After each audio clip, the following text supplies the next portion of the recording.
Yung mga bayaw, dito tayo sa Barangay Torre. Ayan, habang naglilibot-libot ako sa bahay dito sa Torre, sa bayaw ko. Meron ako nakita dito, tingnan nyo. Sayang naman tong motor na to. Ayan oh. Ayan oh. Parang Ducati siya ata. Parang siyang Ducati na big bike oh. Ayan oh. Kinakain na lang ng ano, sa kalumaan. Ayan, nakabaon na siya sa putik. Yan guys oh. Mukhang 1000cc tong ganitong klase ng ano, big bike. Ay kalapitan natin, diba? Ayan guys, sayang oh. Pati ito oh. Tingnan mo sa sobrang katagalan no. Labo na ng lupa. Andito lang sa gilid, sayang naman tong motor na to. Ayan mga bayaw oh.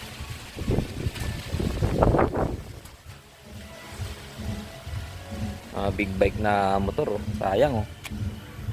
Ayan oh.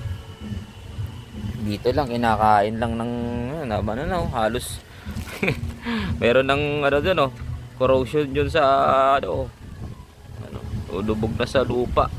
Mababaw na ng buhay ito. At saka dito naman kasi pag bumaba yan, lumalagpas yung tubig, kaya yun, sayang naman yung mga motor na to. Gastusan mo lang to ng siguro mga 7K siguro, aandar na siguro to, diba? Sayang lang oh. Diyan lang sa gilid mga bayaw oh. Oh. Yun lang ang makakaluma dito kasi sinaga ng araw, nababasa ng ulan. Yun, lubog na yung gulong niya. Katagalan naka-stack dito. Sayang lang ano mga bayaw, sayang.